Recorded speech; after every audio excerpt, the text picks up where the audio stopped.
Students, मैं Gayatri Gehlot online classes में आपका हार्दिक स्वागत करती हूँ।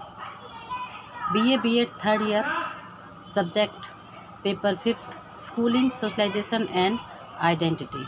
इसमें हमने पढ़ा समाज का अर्थ, परिभाषा, सामाजिकरण की प्रक्रिया, उसका नेचर, ये हमने लास्ट टॉपिक में पढ़ाया।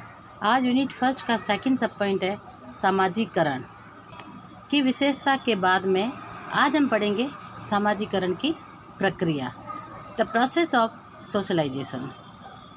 जैसा कि मैंने आपको बताया था, बच्चा जब परिवार से निकलकर समाज में प्रवेश करता है तभी उसकी वो सामाजिकरण की प्रक्रिया है वो शुरू हो जाती है। यानी कुल मिलाकर बच्चे के सामाजिकरण की प्रक्रिया उसके जन्म के साथ ही शुरू हो जाती है। विभिन्न अवस्थाओं से गुजरकर बच्चा विभिन्न प्रकार की बातें सीखता है। यह कार्य परिवार, पड़ोस, उसकी मित्र मंडली, विद्यालय तथा अनेक द्वितीय संस्थाओं के साथ होता है। सामाजिकरण की प्रक्रिया जो है वो विभिन्न सोपानों के साथ शुरू होती है। तो सामाजिकरण की प्रक्रिया के विभिन्न सोपान जो मैं आपको भी बताऊंगी। सबसे पहला है मौखिक अवस्था। मौखिक अवस्था सामाजिकरण की प्रथम अवस्था है। माता के गर्भ में भ्रूण जो है वो आराम पूर्वक रहता है और जन्म के समय शिशु प्रथम संकट का सामना करता है। उसे सांस लेनी पड़ती है, उसे जीवन में कुछ कमाने के लिए श्रम करना पड़ता है, पेट भरने के लिए उसे अनेक कार्य करने पड़ते हैं। उसे सर्दी, गर्मी, गीलेपन तथा अनेक प्रकार की असुविधाओं का सामना करना पड़ता है। वह रोता है, चिल्लाता है। यह सामाजिकरण की प्रथम अवस्था होती है, जिसमें शिशु मौखिक रूप से दूसरों पर निर्भर रहता है। बच्चा अपने भोजन के समय के बारे में निश्चित अपेक्षाएं बनाने लगता है और वह अपनी देखभाल के लिए संकेत देना सीख जाता है। शिशु अपना सुख दुख अपने मुख के द्वारा या अपने हाव भाव के द्वारा प्रकट करता है। इसीलिए उसे मौखिक अवस्था कहते हैं। क्यों? क्योंकि इसमें शिशु अपने मुंह से बोल नहीं सकता, बल्कि अपने हाव भाव, अपने आँखों से रोककर, चिल्लाकर, हंसकर अपने भावों को वह संकेत के रूप में अपनी माता पिता या जिसके हाथ में शिशु है अपने परिवार को वह बताना चाहता है। यह सामाजिकरण की प्रथम अवस्था है, जिसे हम कहते हैं मौखिक अवस्था। अब सेकंड है आपके शैशव अवस्था। शैशव अवस्था में लगभग शिशु 1.5 से लगाकर 2 वर्ष से ये उम्र प्रारंभ होकर 3 से 5 वर्ष तक यह अवस्था चलती है। इस अवस्था में शिशु से ये आशा की जाती है कि वह अपने आप को थोड़ा थोड़ा संभालना शुरू करे। इस समय उसे सोच का प्रशिक्षण दिया जाता है। बच्चे को इस समय यह ज्ञान करवाया जाता है कि बच्चे को कब और कहाँ पर सोच करनी है। उसे सोच जाने के लिए उसे जगह बताई जाती है। उसे अपने हाव भाव से प्रकट करवाया जाता है कि इस तरीके का संकेत करने से उसे सोच करना है और किस जगह पे करना है। हाथ साफ करना, कपड़े गंदे नहीं करना, इसी अवस्था में सिखाया जाता है। तीसरी अवस्था है वह है तादात्म्यकरण की अवस्था। यह अवस्था करीबन 4 वर्ष से लगाकर 12-13 वर्ष की अवस्था तक चलती है। इस अवस्था में बच्चा परिवार का पूर्णतः सदस्य बन जाता है। उसे किसी के सहारे की ज़रूरत नहीं होती, यानी मतलब उसको खड़ा करने में, उसको किसी कार्य को सिखाने के लिए सहारे की ज़रूरत नहीं पड़ती। इस अवस्था में बालक जो होता है यौनिक भेद करना तो सीख जाता है। यानी वह लड़का है, लड़की है, कैसे उनके साथ बात करना चाहिए, क्या व्यवहार करना चाहिए, वो यौनिक भेद तो सीख जाता है, लेकिन पूरी तरीके से उससे ज्ञान नहीं होता है। यानी एक अधूरा ज्ञान इस आयु तक की बच्चों में होता है। बच्चे से यह आशा की जाती है कि वह अपने यौन के अनुरूप अपने आप को ढाले। इस अवस्था में बच्चा अपने लिंग के रूप में पूर्णतः जानकारी उसे होती है और विपरीत लिंग के प्रति उसे आकर्षण होता है, यानी अपोजिट जेंडर उसे एक अट्रैक्शन होता है। लड़के को लड़की अच्छी लगती है और लड़की को लड़का अच्छा लगने लग जाता है। इस समय बालक से ये आशा की जाती है कि वो अपने परिवार में पुत्र या पुत्री के रूप में, भाई या बहन के रूप में अपने कार्य को करने के लिए सीख जाना चाहिए। अपने कार्य की जिम्मेदारी उठाने के लिए उसे उत्तरदायित्व या अपना कर्तव्य निभाना सीख जाना चाहिए। और तीसरी अवस्था जो है सामाजिकरण की प्रक्रिया की, वह है किशोरावस्था यानी एडोलेसेंस। किशोरावस्था यानी यह आयु मनोवैज्ञानिकों के अनुसार 13 वर्ष से 21 वर्ष तक की मानी जाती है। इस अवस्था में बालक अपने मित्र मंडली से लगाव ज़्यादा रखते हैं और अपने मित्रों का कहना ज़्यादा मानते हैं, ना कि अपने माता पिता का। अपने परिवार से वह माता पिता से हमेशा स्वतंत्र रहना सीखता है। माता पिता के नियंत्रण में ना रहकर बालक हमेशा अपने आप को आज़ाद और स्वतंत्र ज़्यादा रहना पसंद करता है। किशोरावस्था में सामाजिकरण की जो प्रक्रिया होती है उसमें क्या होता है, बालक अपने मित्र मंडली के साथ, अपने समूह के साथ रहता है तो वह अपने समूह तथा मित्र मंडली का कहना ज़्यादा मानता है। क्योंकि इस समय बालक अपने उस एज में होता है जब बालक को अपने संगी साथियों का साथ पसंद होता है। माता पिता उसे दुश्मन समझते हैं। प्रसिद्ध मनोवैज्ञानिक स्टैनले हॉल ने कहा है कि किशोरावस्था वह तूफानी तथा संघर्ष वाली, विरोध करने वाली अवस्था होती है जिसमें व्यक्ति में रातों रात शारीरिक परिवर्तन होते हैं।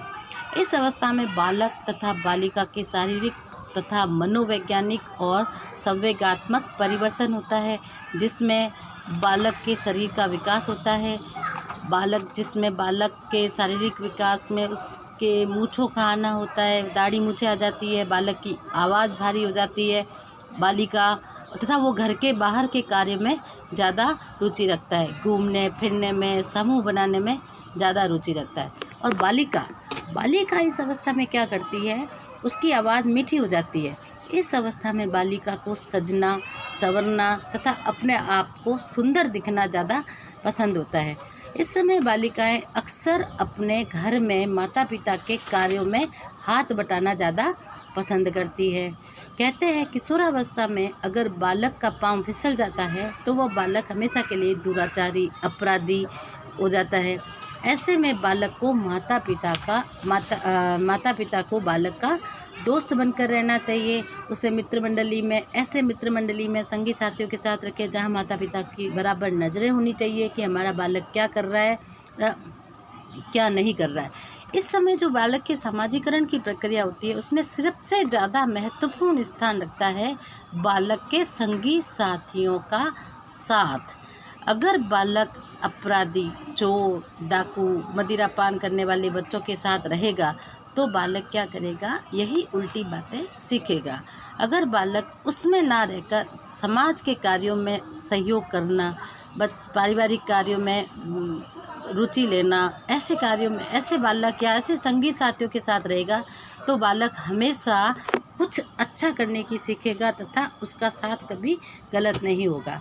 इस तरीके से बच्चे का जो सामाजिकरण होता है उसमें यह सबसे बात महत्वपूर्ण रखती है कि बच्चे का साथ किस प्रकार का है, उसके संगी साथी किस प्रकार के। अगर संगी साथी शराब पीते हैं, सिगरेट पीते हैं, जुआ खेलते हैं तो बच्चा इस समय शराब पीना, जुआ खेलना तथा चोरी करना, अपराध जैसे बड़े बड़े अपराध करना सीख जाता है।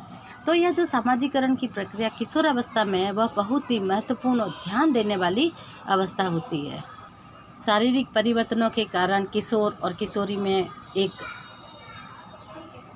अलग ही स्वतंत्र रहने की चाह उत्पन्न होती है। अपोजिट जेंडर, उसमें अट्रैक्शन होता है, आकर्षण होता है। एक दूसरे को अपोजिट जेंडर बच्चे पसंद आते हैं, लड़के को लड़की का साथ और लड़की को लड़के का साथ ज़्यादा पसंद आता है।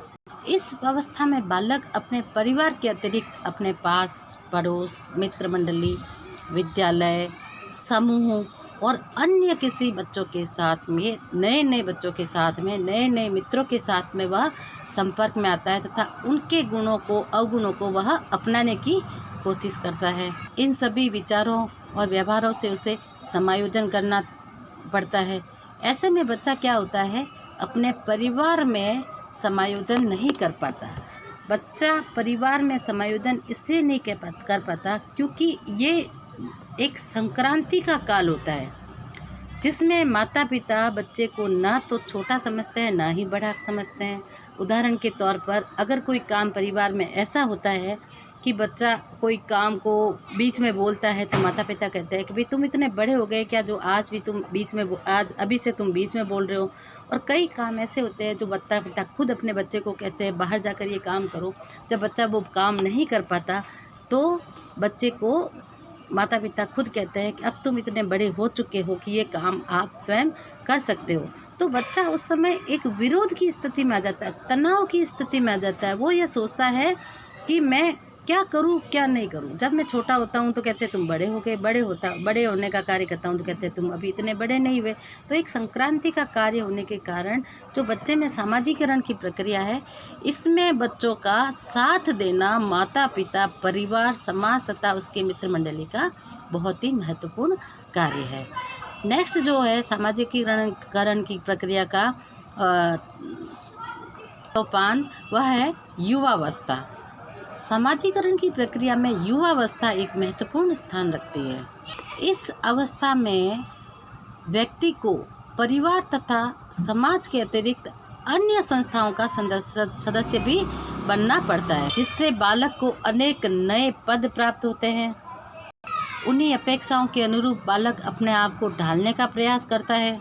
परिवार में वह अपनी सदस्यता जो पद है, जैसे एक बेटा, भाई, पिता, इन सब का संबंध वह आत्मीय रूप से आत्मीयता से निभाता है। इसी प्रकार जब वह दूसरी संस्थाओं की सदस्यता तथा उसका पद धारण करता है तो उन भूमिकाओं का वह निर्वाह अपने ईमानदारी तथा कर्तव्य निष्ठा के साथ करता है। इस अवस्था में यानी युवा अवस्था में बालक को अनेक खट्टे मीठे अनुभव प्राप्त होते हैं, जो परिवार, समाज तथा उसे नए सदस्यों में जो पद ग्रहण करता है, अपनी भूमिकाओं का निर्वाह करता है, उससे प्राप्त होता है। समाजीकरण का नेक्स्ट जो सोपान है वह है युवावस्था के बाद में प्रौढ़ावस्था। प्रौढ़ावस्था युवावस्था के बाद की अवस्था है, जिसमें व्यक्ति के आयु में वह ढलान के रूप में वह परिवर्तित होता है। बालक की आयु युवावस्था से प्रौढ़ावस्था में आते आते उसकी उम्र ढलना शुरू हो जाता है। इस अवस्था में व्यक्ति समाज से प्राप्त परिस्थिति के अनुसार अपनी भूमिका निर्वाह के लिए उत्तरदायी होता है। सर्वप्रथम उसे अपने पारिवारिक दायित्वों का कर्तव्य पूर्ण करना पड़ता है। बच्चों का लालन पालन, उनकी शिक्षा दीक्षा, उनका शादी व्यवहार और सभी बातों का दायित्व प्रौढ़ावस्था में व्यक्ति को निभाना पड़ता है। नए परिवारों से उसके संपर्क और सीधे संबंध बनते हैं, जिसके कारण वह व्यक्ति दूसरों से कुछ सीखता है और बालक अपने जो खट्टे मीठे अनुभव है वो प्राप्त भी करता है, दूसरों को बताता भी है और एक व्यक्ति अपने दूसरे व्यक्ति के दायित्व से उससे कुछ न कुछ सीखने को वह निरंतर प्रयास करता है। इस अवस्था में वह निर्वाह करते करते व्यक्ति की उम्र ढलने लगती है और उम्र ढलने के साथ साथ युवावस्था और प्रौढ़ावस्था के बाद में आती है जो उम्र, वह होती है वृद्धावस्था। वृद्धावस्था व्यक्ति के जीवन की अंतिम अवस्था होती है। इस अवस्था में व्यक्ति मानसिक तथा शारीरिक और सामाजिक स्थितियों में उसके परिवर्तन आ जाता है। व्यक्ति अपने जीवन के पूर्व काल में अनेक पदों तथा परिस्थितियों का सामना कर चुका है, इसीलिए वह अपने जीवन में तो अंतिम पड़ाव, जीवन के जो खट्टे मीठे अनुभव होते हैं, वह अपने अंतिम पड़ाव में उन खट्टे मीठे अनुभवों का स्वाद चख चुका होता है। इस अवस्था में व्यक्ति दादा दादी, नाना नानी आदि की भूमिका बड़ी खुशी तथा आनंद के साथ निभाता है और जब ये भूमिका निर्वाह करते हैं दादा दादी तथा नाना नानी के, तो वह अपने जीवन में खूब आनंद का अनुभव करता है। उससे जीवन की सार्थकता और अपने जीवन की सच्चाई अपने नाती पोतों के साथ वह शेयर करता है। गिलिन ने कहा है कि सामाजिकरण की जो प्रक्रिया है उस अवस्था को 3 अवस्थाओं में उन्होंने वर्गीकृत किया है: बाल्यावस्था, युवावस्था तथा प्रौढ़ावस्था। इस प्रकार हमने अभी पढ़ा कि समाजीकरण की प्रक्रिया में बालक किस प्रकार समाज में रहकर अनेक व्यक्तियों, अनेक समूहों के संपर्क में आता है तथा नए नए संबंध तथा भूमिकाएं, उनकी सदस्याएं और उनका सदस्यता तथा पद प्राप्त कर नवीन अनुभूति का अनुभव करता है। अब हम पढ़ेंगे समाजीकरण के प्रमुख संस्थाएं। समाजीकरण की प्रमुख संस्थाओं में मैं बताऊंगी कि व्यक्ति के समाजीकरण की जो संस्था है उसमें सबसे पहले आता है व्यक्ति के, मतलब व्यक्ति को दो समूह बताया, एक प्राथमिक समूह तथा दूसरा द्वैतिक समूह। प्राथमिक समूह में आता है परिवार, क्रीड़ा समूह, पड़ोस, नातेदारी तथा विवाह। और इसी प्राथमिक समूह में परिवार में आता है शिक्षण संस्थाएं, राजनीतिक संस्थाएं, आर्थिक संस्थाएं तथा धार्मिक संस्थाएं और सांस्कृतिक संस्थाएं। यह सब किस में आता है? परिवार, क्रीड़ा समूह, पड़ोस, नातेदारी तथा विवाह। और व्यक्ति की जो दूसरी संस्था है वह है वैयक्तिक संस्थाओं में व्यावसायिक समूह तथा जातीय समूह। समाजीकरण करने वाली संस्थाओं में परिवार की भूमिका सबसे महत्वपूर्ण भूमिका है। बालक सर्वप्रथम परिवार में जन्म लेता है। बालक परिवार में जन्म लेने के बाद में वह पारिवारिक सदस्यों के संपर्क में आता है। परिवार से ही उसे रीति रिवाज, परंपराएं, लोकाचार, लोक प्रथाएं तथा प्रथाओं का ज्ञान करवाया जाता है। समय तथा महत्व की दृष्टि से परिवार समाजीकरण की सबसे प्रथम अवस्था होती है। द्वितीय होता है क्रीड़ा समूह। समाजीकरण के लिए बच्चों का मित्र समूह, क्रीड़ा समूह, उसका मित्र मंडली तथा उसका जो खेल का जो समूह है वह सबसे महत्वपूर्ण स्थान रखता है। परिवार के बाद बालक अपने मित्रों के संपर्क में आता है, अपने साथियों के संपर्क में आता है, जो किसी परिस्थिति तथा वर्ग के मूल्यों में उसे परिवर्तित करवाते हैं। खेल समूह में रहकर बालक खेल के नियमों को सीखता है। खेल की भावना से खेलना चाहिए, ये चीज़ें बालक सीखता है तथा किस तरीके से अनुशासन में रहकर बच्चा खेल खेलता है और अपने मित्र मंडली के साथ रहता है। तो एक मित्र मंडली में रहने से, समूह में रहने से बच्चे में अनुशासन की भावना आती है। नेक्स्ट आता है सामाजिकीकरण में पड़ोस की भूमिका। पड़ोस की भूमिका बच्चे के समाजीकरण में सबसे महत्वपूर्ण स्थान रखती है। उसमें बच्चा क्या होता है, पड़ोस में बड़े बड़े लोगों के संपर्क में आता है, अपने से बड़े आयु वर्ग के लोगों के संपर्क में आता है, जो जाने अनजाने में बालक पड़ोस से बहुत कुछ सीख जाता है।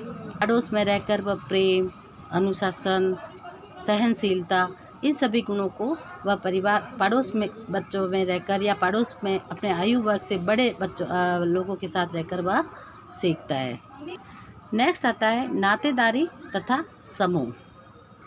जब व्यक्ति बड़ा होता है, नातेदारी और समूह में सीखता है, तो वह क्या होता है, अपने जो पारिवारिक सदस्य तक के साथ में अन्य जो संबंध व्यक्ति से बनते हैं, जैसे विवाह के बाद में वह एक लड़की होती है तो उसका सास ससुर, देवर भाभी और उसके जो कहते हैं ना ननंद भाभी वाला रिश्ता या देवर देवरानी जेठानी वाला रिश्ता है, तो वो नातेदारी तथा रिश्तों के बारे में बहुत कुछ सीखता है। इससे भी व्यक्ति का समाजीकरण होता है, जो समाजीकरण की प्रक्रिया में नातेदारी तथा समूह महत्वपूर्ण स्थान रखते हैं।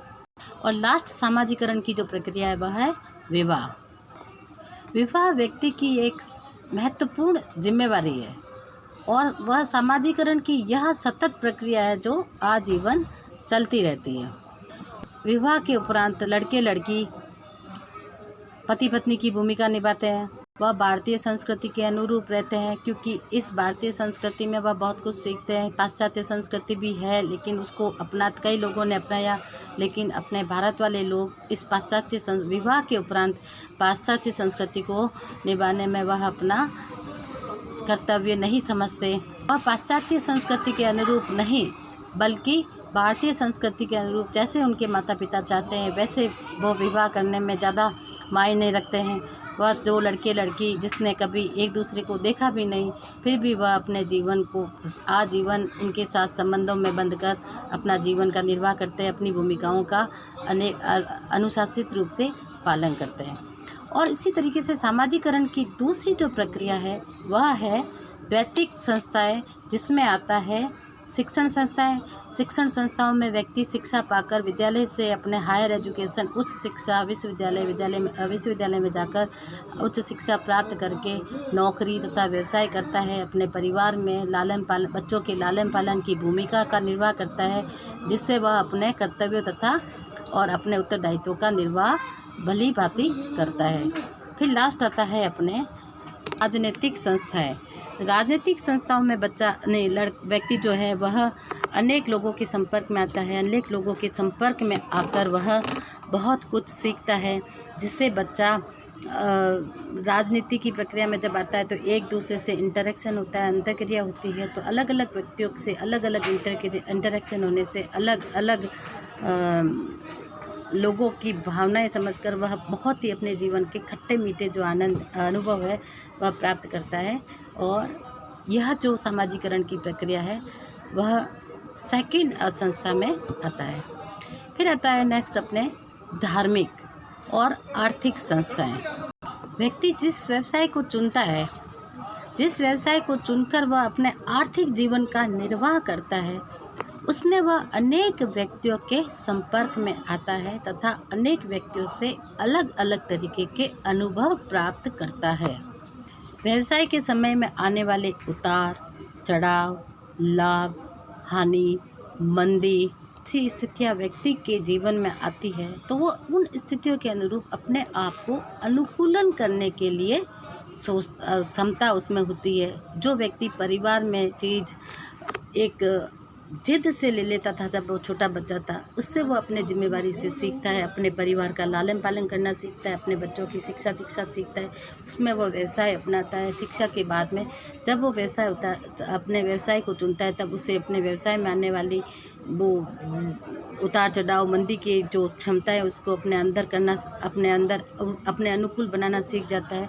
इस तरीके से व्यक्ति की परिवार यानी जन्म से लेकर जब तक उसकी मृत्यु नहीं हो जाती तब तक उसका जीवन उसके अंदर सामाजिकरण होता है। यानी सामाजिकरण की जो प्रक्रिया है एक सतत प्रक्रिया है जो जन्म के साथ ही शुरू होती है, वह मृत्यु पर्यंत तक चलती है। तो स्टूडेंट्स, आज हमने पढ़ा सामाजिकरण की प्रक्रिया तथा उसके सोपान। नेक्स्ट वीडियो में हम आपको अलग टॉपिक के साथ मिलेंगे। तब तक ये आज के टॉपिक को हम यहीं विराम देते हैं। आप इस वीडियो को लाइक कीजिए, सब्सक्राइब कीजिए और रेड घंटी का बटन दबाइए ताकि जो आने वाला वीडियो है उसकी नोटिफिकेशन आपको मिल सके और आप घर बैठे शिक्षा का लाभ प्राप्त कर सके। तब तक नमस्कार, धन्यवाद।